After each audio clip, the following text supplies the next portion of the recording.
Rajim. Bismillahirrahmanirrahim. Assalamualaikum warahmatullahi wabarakatuh. Hamdan wa syukran lillah, salatan wa salaman ala rasulillah la nabiyya ba'dah. Asyhadu an la ilaha illallah wa asyhadu anna muhammadan abduhu wa rasuluh.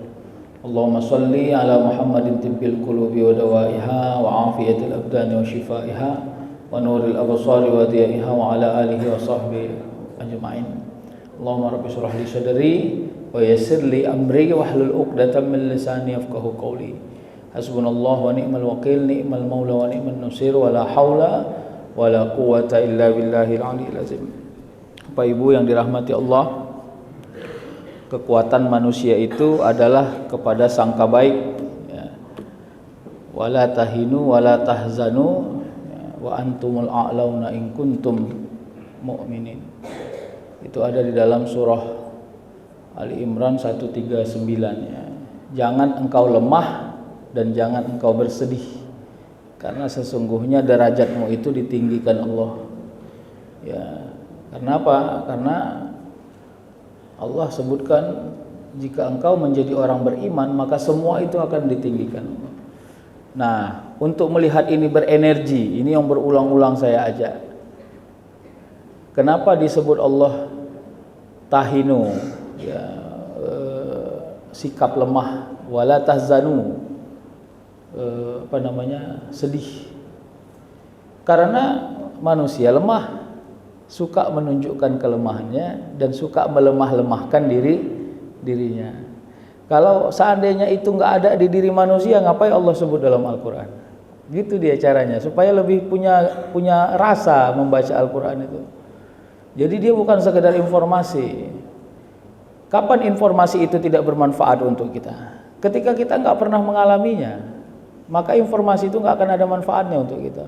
Tiba-tiba orang cerita itu di kutub utara, katanya. Awak nggak pernah ke kutub utara, nggak pengen ke sana, tidak berminat ke sana, tidak bersyahwat ke sana. Informasi itu kurang bermanfaat untuk kita. Kenapa? Karena tidak ada akselerasinya kepada diri kita. Nah, Al-Quran setiap Allah sebut di dalamnya, apalagi yang hubungannya dengan manusia, dengan sikap, akhlak, attitude, berarti itu terjadi, pernah terjadi, atau akan terjadi untuk diri manusia. Gitu dia maksudnya. Ya, nanti tengok Ali Imran ayat 139-nya. Wala tahinu wala tahzanu wa antumul a'launa in kuntum mu'minin. Ya, jangan engkau lemah, ya, bersikap lemah, dan jangan engkau bersedih. Lemah ini hajatnya kelihatannya pada apa? Cara hidup. Sedih itu cara menyikapi hidup, ya. Sedih itu kira-kira ekspektasinya kepada apa? Sedih itu bukan hanya tentang sesuatu yang menyakiti hati, tapi sedih itu orang yang menyangka selalu saja harapannya tidak sesuai dengan kenyataan, tidak sesuai dengan harapan. Makanya kalau kenyataan tidak sesuai dengan harapan, jangan bersedih, kan gitu. Makanya disebut wala tahzanu. Kenapa? Karena harapan itu produk akal atau produk takdir? Harapan itu produk akal atau produk takdir? Akal. Terus kita berlindung kepada takdir atau kepada akal? Takdir. Ya, udah jelas kan? Udah dapat simpulnya. Ya udah. Kalau gitu nggak usah berikhtiar. Ikhtiar itu adalah gabungan produk akal dan produk takdir. Itulah ikhtiar. Bagaimana melihatnya sebagai gabungan? Ya Allah, hari ini saya mau keluar rumah, mau ujian. Saya sudah belajar tadi malam. Kiranya Engkau berikan kemudahan kepada saya agar saya bisa lulus ujian. Belajarnya produk akal, harapannya produk takdir. Nah, gitu cara melihatnya. Nah, maka sesungguhnya tidak ada alasan bersedih bila hajat tidak sesuai dengan takdir. Maka kerja kita apa? Menyesuaikan diri dengan apa yang sudah ditakdirkan. Itulah makanya dilindungi oleh Takdir. Masih ingat cerita burung yang saya ceritakan di sini? Ya, jadi ada burung kesayangan seorang pemilik. Saking pemilik sudah sayang dan burungnya juga sudah merasakan kasih sayang pemilik, sangkar dibuka pun burung tak mau keluar. Kenapa? Karena dia sudah sangat betah di dalam sangkar. Kira-kira gitu. Dikasih makan ya jinak itu kalau bahasa orang Medan, jinak. Sehari waktu karena tinggi kasih sayang seorang pemilik burung ini tadi, dia membeli lagi sangkar yang lebih cantik, yang lebih besar, yang lebih eksklusif. Nah lalu akhirnya pemilik burung tadi membuka sangkar yang lebih kecil tadi, sangkar tadi, dia coba tangkap, ya burungnya ini langsung sangka buruk. Wah ini kok nggak kayak biasa ini tangan juragan ini. Biasanya dia masuk tangan hanya untuk ngasih makan, ini kok liar kali tangannya, mau nangkap. Akhirnya mulai sangka buruk ini burung, terbang sana terbang sini. Akhirnya juragannya, tuannya ngomel juga. Ih katanya, kau ini mau kupindahkan ke sangkar yang lebih cantik, jangan lasak kali, lasak sana. Wah semakin liar lah tangannya. Akhirnya dapat, ya kan. Burung ini sudah azam pada sangka buruknya. Memang betul tuan ini ternyata pengkhianat. Tak kusangka selama ini dia pura-pura menyayangi aku. Rupanya dia sudah tangkap saya ini. Wah, akhirnya dia patuk-patuk itu tangan juragan ini. Ya semakin dipatuk semakin digenggam. Kenapa? Karena marah? Bukan, karena pemilik burung tidak mau burungnya lepas kembali. Supaya sekali jalan aja gitu kira-kira. Akhirnya dia tangkap, dia taruh ke kandangnya, tutup. Memanglah bandel kali kau. Ini udah ku taruh di kandang besar. Dah, akhirnya burung tadi karena udah capek, letih, diam, dia merenung, dia tengok ini kandang besar. Satu hari bad mood, 2 hari masih mosi tak percaya kepada Tuhan. Ya. 3 hari mulai membangun sistem, 4 hari mulai membangun kebiasaan. Hari ke-7 sudah mulai paham. Ternyata selalu di ujung. Awalnya tadi sudah. Coba kalau kita rewind cerita tadi, burung tadi tidak terlalu melawan. Dia ikuti saja ritmenya. Tidak patuk-patuk itu tangan yang punya burung. Saya yakin genggamannya juga nggak kuat. Kira-kira gitu. Enak menceritakannya, payah mengalaminya. Saya juga ngeri-ngeri sedapnya diceritakan ini. Nah gitu. Jadi kita selalu menganggap terlalu membentuk kenyamanan di tempat yang sudah biasa. Jadi kita ini di zona nyaman tuh kira-kira gitu. Kita menganggap level rezeki kita masih begini aja gitu. Udahlah gini aja jadilah. Padahal Allah meningkatkan derajat. Ekspektasinya bukan makhluk, bukan kita. Ekspektasinya ya dia sebagai khalik. Jadi jangan awak yang ngatur dia, kira-kira gitu. Ya. Nah inilah cara sistem kerja yang harus kita bangun dalam setiap berikhtiar.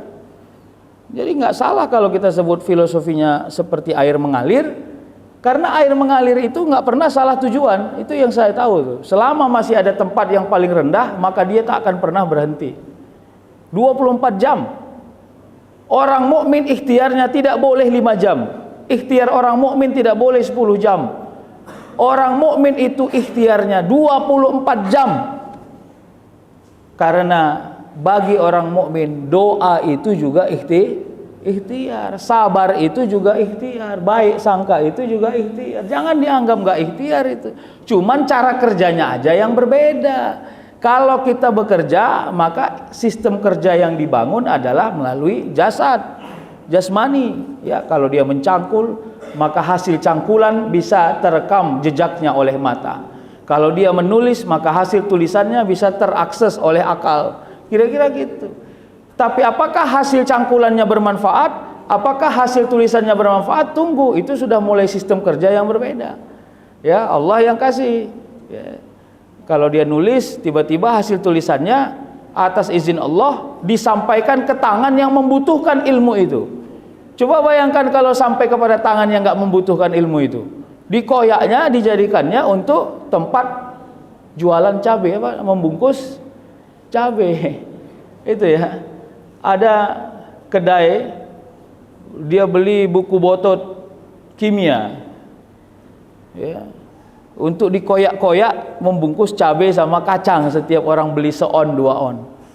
Datang mahasiswa yang sudah capek pergi keliling di apa itu dulu namanya lapangan Merdeka itu, titik gantung, nggak dapat buku kayak gitu. Tiba dia ke situ mau beli sesuatu, dia tengok, ya Allah, buku kimia yang aku cari-cari dikoyak-koyak, wah ini pula lah. Akhirnya dia bujuk-bujuk, wah itu, wah saya beli saja ini. Beli, ku ambil aja lah ini, ini pun untuk bungkus kacangnya ini. Coba lihat ya. Kalau salah tempatnya, maka takkan pernah ada guna dan maknanya. Tapi bila benar tempatnya, hal yang kecil sekalipun tuh, koje, tahu koje? Siapa nih orang mendeling nih? Koje, karet. Bayangkan itu ya, orang mau bungkus nasi kalau karetnya kurang dalam itu Pak, ya kan? Jadi kapan koje itu bermanfaat? Ya saat kita memang kehilangan, begitu mau bungkus nasi. Baik ya, maka Bapak Ibu, adik-adik sekalian, saya mau ajak kita, karena kita sudah mau sampai di wa may yatawakkal 'alallah fahuwa hasbuh. Karena tawakal ini sebenarnya adalah energi turbo dari tawakal, dari ikhtiar. Jadi kalau kita naik mobil, lari cepet 20, kurang ngegas, dihidupkan turbonya. Itu dia. Jadi tawakal itu bukan menurunkan ritme, Pak. Tawakal itu justru meningkatkan ritme, Pak. Jadi jangan anggap bahwa begitu tawakal mesin dimatikan. Oh salah, Pak. Begitu tawakal dihidupkan, turbo yang dipicit, Pak. Kenapa? Karena tawakal itu mainannya sudah langit ya. Ya, keelastisan tubuh sudah terjaga, akal tidak lagi mengintervensi hasil, ya. Keadaan yang terjadi tidak lagi menyulitkan, ejekan orang sudah menjadi kemakluman, pujian orang tidak membuat sombong. Gitu-gitu dia udah nih. Sistem kerja yang dibangun sudah seperti itu. Jadi aman aja. Kenapa? Karena nilai dasar yang menjadi kata kunci adalah keistiqomahan pada keimanan. Keimanan itu apa ya? Ya, tidak labil dia, ya, tidak bergeser ke kanan, tidak bergeser ke kiri, tidak bergeser ke kanan. Ontok dia di situ kalau kata orang Tanjung Balai. Ontok dia di situ. Sejelek apapun keadaan hari ini, ya, sesuatu yang disyariahkan tidak akan tinggal, tidak akan terlewatkan. Kenapa? Karena sudah duduk dia. Oke ya, sebelum ke situ ini dulu. Wa iza sa'alaka ibadi anni fa inni qarib ujibu da'watad da'i iza da'an falyastajibu li wal yu'minu billahum yarshudun. Al-Baqarah 186. Saya kira kita hafal semua ayatnya. Apabila hambaku, coba nih. Pertama kalimatnya sa'alaka. Sa'alaka ini soalan. Soal, Pak. Soal itu kira-kira tandanya apa? Tanda tanya. Itu kalau dalam perspektif filsafat, apa yang disebut dengan soal? Yang disebut dengan soal adalah sesuatu yang belum ada jawaban, bukan sesuatu yang tersembunyi jawabannya, bukan. Kalau yang tersembunyi jawabannya sesungguhnya dia bukan soal. Ya. Bu, kalau ada dosen atau guru di kelas bilang begini, ini kita ujian akhir, silahkan buat sendiri soalnya dan jawab sendiri. Enak nggak tuh? Enak nggak? Enak lah. Aduh, bapak lagi nggak sempat buat soal. Udahlah, buat 3 soal, jawab sendiri. Enak nggak tuh? Enak kan? Kenapa? Karena kita akan membuat soal yang jawabannya sudah ada. Mana ada orang yang mau buat soal yang jawabannya belum ada? Bodoh lah. Apa yang diingatnya? Definisi. Oh, apa definisi ini? Ya udah, karena udah ada di akalnya. Nah, tapi soalan yang dibentuk manusia kepada Allah dalam perspektif permintaan selalu aja sesuatu yang tidak pernah ada karakternya di akal kita.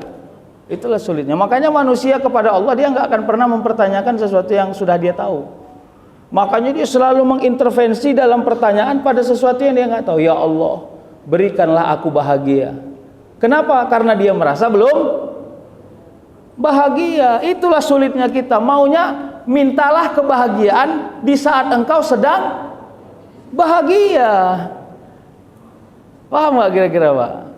Jadi jangan pernah merasa Allah memiskinkan engkau ketika engkau meminta kekayaan. Itu problemnya orang berdoa itu. Ya Allah, kenapa hidupku gini-gini aja? Udah ekspektasinya sudah negatif. Kayak mana kali rupanya hidup kau kok gini-gini aja? Apa rupanya? Ginilah ya Allah, awak beli kereta pun payah. Masih bisa jalan? Bisa. Naik sepeda oke? Oke. Dihina orang? Enggak. Berarti aman. Apa masalah? Jadi cara memintanya jangan jelek. Ya Allah, bila engkau memudahkan urusan saya. Sudah 12 tahun saya naik sepeda. Kiranya engkau berikan saya kemudahan memiliki kereta, motor, akan lebih mudahlah terasa hidup saya. Akan lebih positif dia. Ya Allah, kenapa aku gini-gini? Aduh, negatif kali. Ya Allah, kenapa aku jadi istri yang selalu dihianati suami? Apa pengkhianatan suamimu? Dia lambat pulang, dia jarang negur. Alamak, baper kali ya. Ya kan? Kalau masih yang ecek-eceknya dibilang pengkhianat, aku curiga sama dia. Ya Allah, setiap seminggu sekali password handphonenya diganti-ganti. Aduh, dia nggak tahu handphonenya selalu letak di kantor. Itu CS suka lihat-lihat handphone, itu alasannya, ya kan? Nah maaf ya, kita ini suka menghadapkan diri sebagai peminta pada posisi yang selalu terzalimi di tempat banyak. Padahal kita nggak pernah dizalimi, tapi kita mendudukkan diri kita sebagai orang yang dizalimi. Itu problemnya. Makanya di sini wa iza sa'alaka, bila dia membuat soal sebagai seorang hamba. Jadi kalau mau dibaca dalam terminologi yang lebih filosofis, ibadi ini maknanya adalah orang yang taat. Ibadi itu karena abid, ahli ibadah, abdun, ya, seorang hamba, ya. Berarti yang mau disembahkan, yang mau ditunjukkan adalah tingkat kehambaan. Nah, kalau di kantor kira-kira gini, ada seorang kepala bidang, terus dia minta sesuatu fasilitas kepada manajernya, padahal dari 10 pekerjaan yang dikasih manajernya, 1 pun tak dikerjakannya.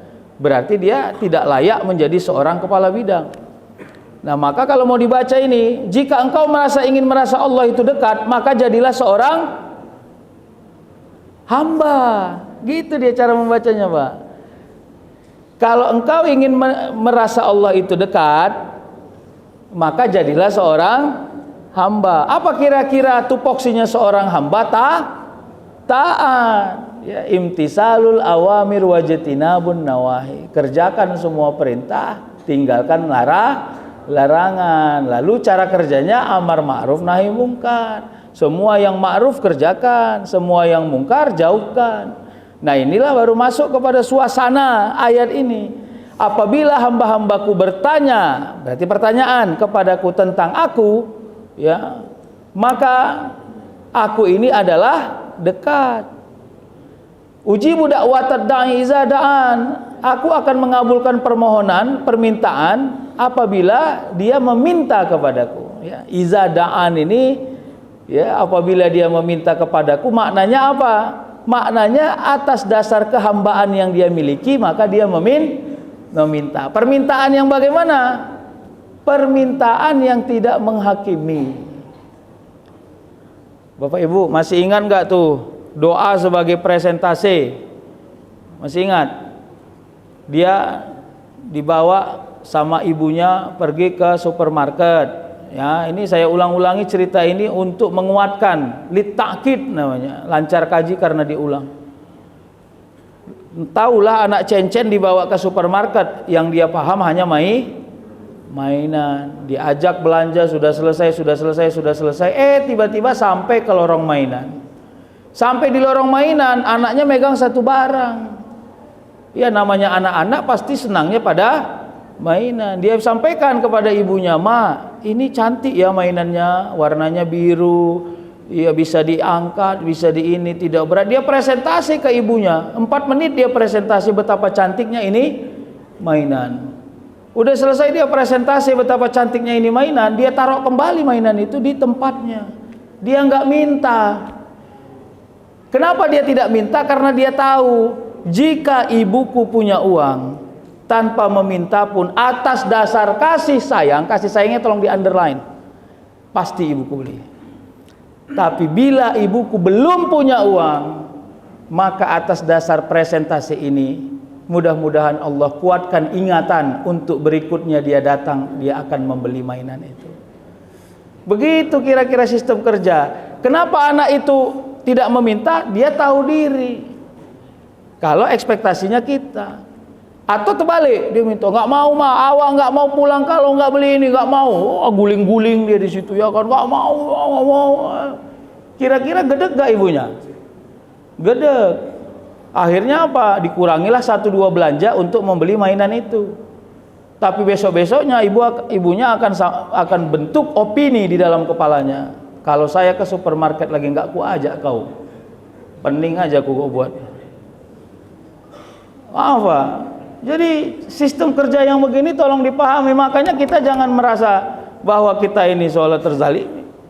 Ya udah minta aja, elastis aja. Ya. Hari ini saya lihat di depan ada masak nasi goreng. Harusnya itu kan rezeki saya itu ya.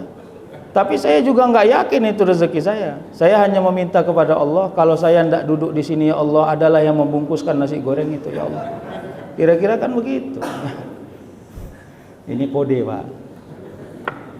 Falyastajibu li, maka hendaklah mereka itu taat ya, wal yu'minu bi, pakai keimanan, la'allahum yarsyudun ya, agar mereka selalu dalam rasyad. Itu sebenarnya cerdas, Pak. Yarsyudun itu kalau maknanya, makanya kalau mau buat nama anak Rasyad ya, nama anak Ustadz Wadni itu namanya Rashid ya. Ini jangan pakai politik ya. Ya, hati-hati ya.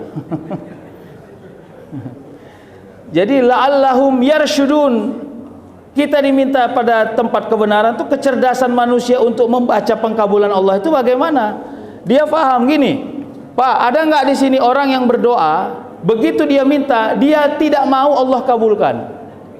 Wah, ini benar. Yang ada adalah orang meminta, dia mau Allah mengabulkan. Tapi ada nggak orang yang ngeyel, dia doa supaya Allah tidak kabulkan? Oh, itu. Hati-hati, al-kalamud doa, ucapan itu adalah doa. Makanya orang yang paham bahwa ucapan adalah doa, dia akan mengurang-urangi sesuatu yang jelek dari lidahnya. Karena apa yang diucapkan, apalagi yang diucapkan itu sering tidak menjadi telaah, tidak memiliki telaah. Itu kan kalau masuk proposal ke kantor bapak-bapak, itu kan ada disposisi dan telaah. Telaah itu apa maknanya? Ditelaah dulu, jangan sampai salah permohonan itu. Ada nggak pos anggarannya untuk dicairkan? Kalau nggak ada, jangan sampai diokekan.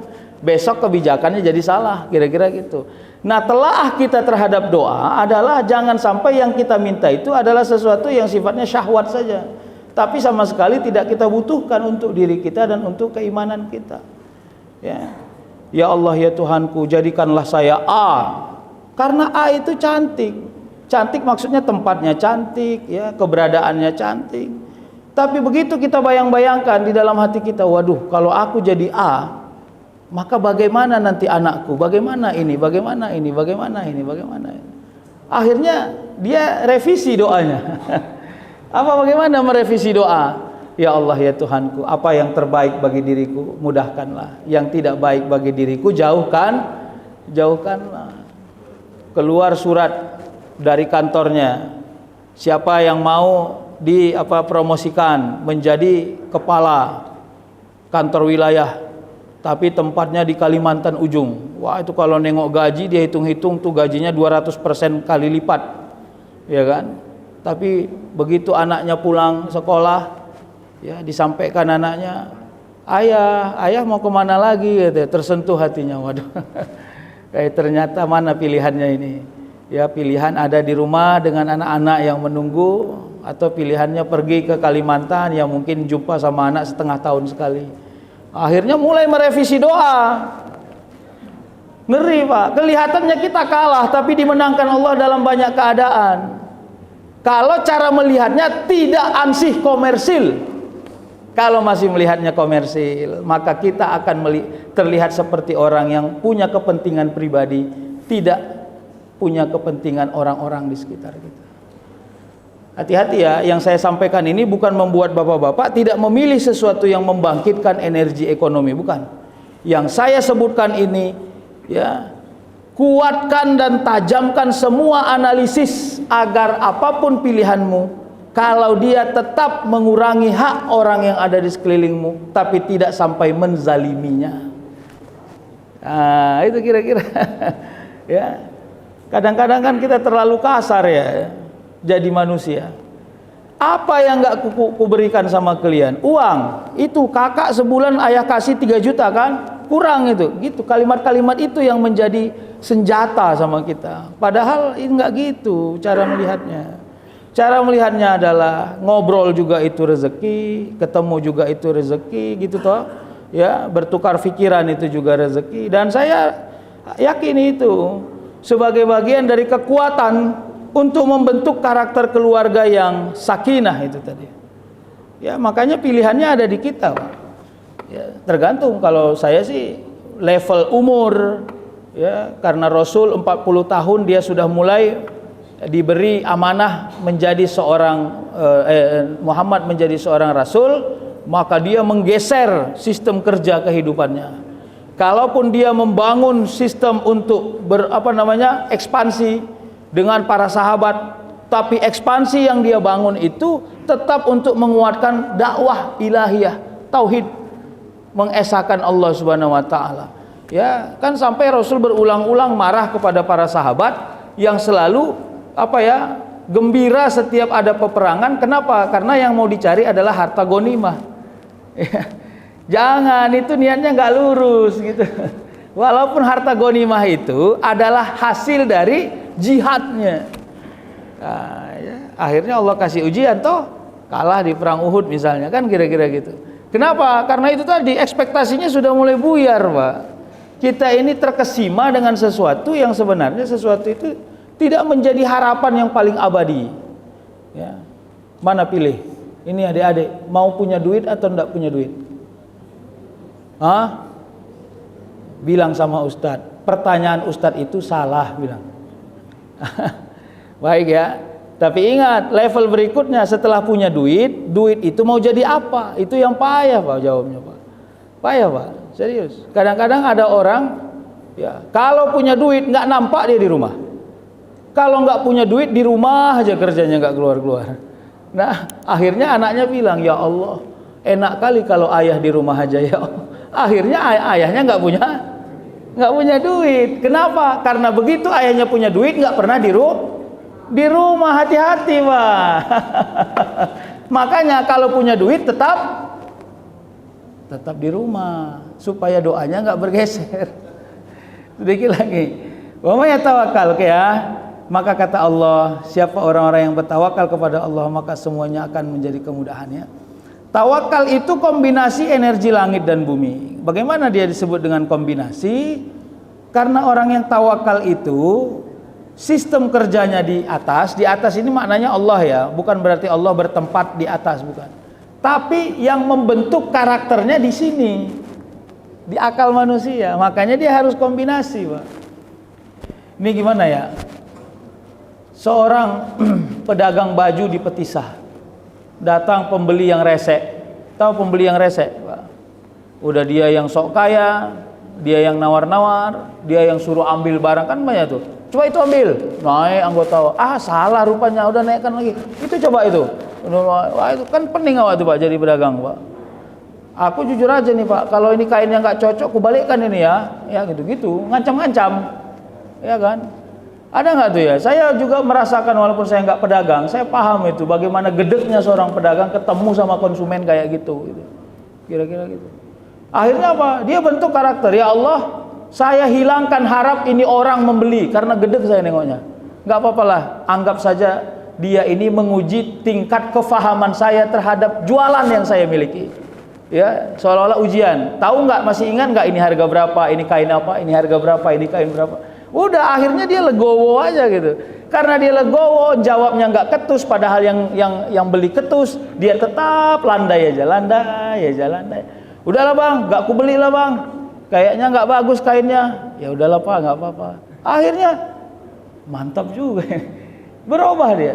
ya gini aja lah bang, dami-dami ini bang, aku mau ambil 5.000 potong ini bang, abang kurangi 1.000 bisa nggak? Boleh pak. Ah udah, minta nomor abang, aku langganan sama abang. Ya akhirnya balik pak. Coba tadi kalau seandainya dia membentuk sistem kerja, kau pikir kau aja yang kaya, tokoku pun ada 8 ini kayak gini. Udah bang, kalau abang nggak cocok pulang aja bang, ini aku jualnya grosiran ini, kayak abang ini banyak kok belanja kayak gini. Oh cabut ya pak. Maaf ya pak, begitulah kira-kira kerja tawakal yang membentuk karakter sistem kerja hidup secara jasmani itu begitu. Elastisitasnya tetap terjaga. Sehingga orang hina, orang ini dia aman aja karena bagi dirinya ambil di dirimu, ku ambil di diriku. Kita bertemu saling mengambil apa yang manfaat bagi diri kita. Nah, yang gitu-gitu ya. Jadi sama seperti kita dalam setiap momen, Pak, ya. Ya.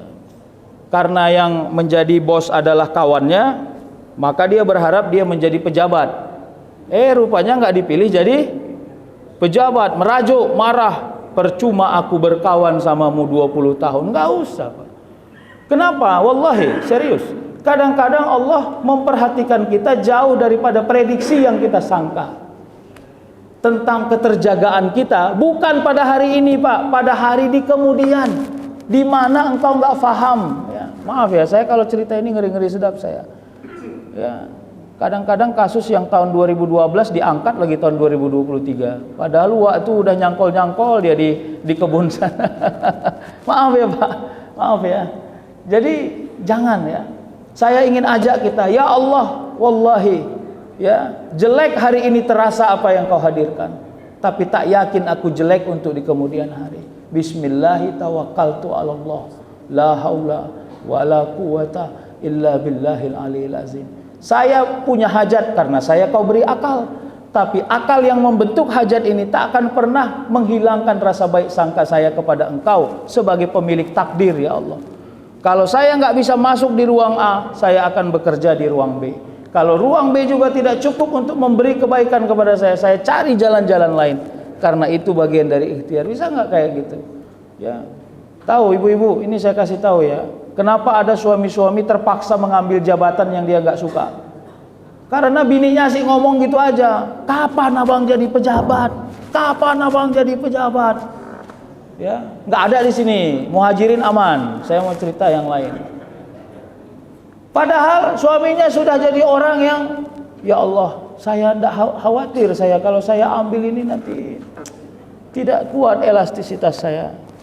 Tapi karena istrinya bilang, bang, saya malu bang di grup itu, masa emaknya si Burhan itu dia sudah pakai baju Dharma Wanita bang, aku tidak pernah pakai baju.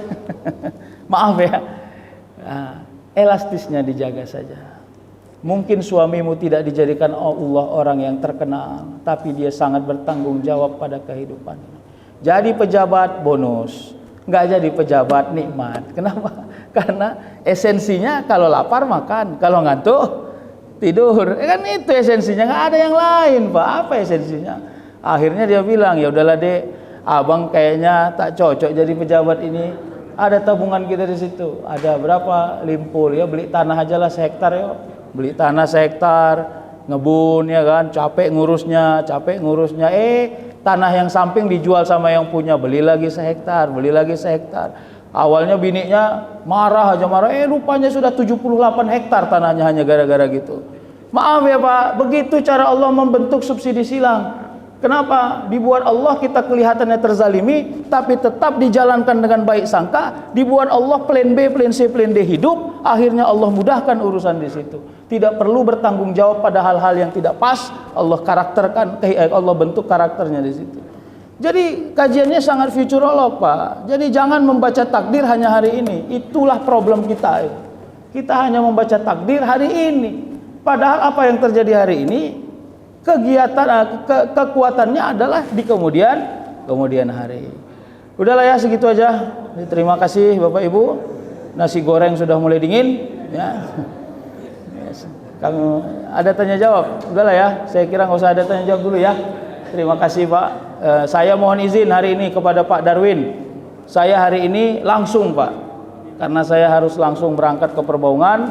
Ada sesuatu yang harus saya kerjakan. Saya doakan Bapak Ibu selalu dalam lindungan Allah Subhanahu wa taala, diberi kemuliaan, diberi kemudahan, insyaallah diberi keturunan-keturunan yang mulia dan taat kepada Allah Subhanahu wa taala. Nauzubillahi minasyaitonir rajim. Bismillahirrahmanirrahim. Alhamdulillahirabbil alamin. Wassalatu wassalamu ala asyrafil anbiya'i wal mursalin wa ala alihi wa sahbihi ajma'in. Rabbana zalamna anfusana wa illam taghfir lana wa tarhamna lanakunanna minal khasirin. Allahumma la sahla illa ma ja'altahu sahla wa anta taj'alul hazna idza syi'ta sahla.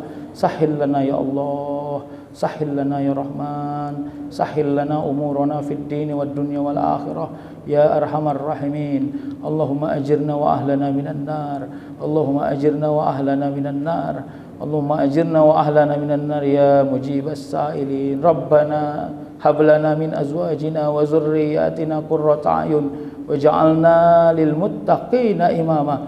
Rabbana taqabbal minna innaka antas samiul alim wa tub alaina innaka antat tawwabur rahim. Rabbana atina fid dunya hasanah wa fil akhirati hasanatan wa qina azaban nar. Subhana rabbika rabbil izzati amma yasifun wa salamun alal mursalin walhamdulillahi rabbil alamin. Taqabbalallahu minkum.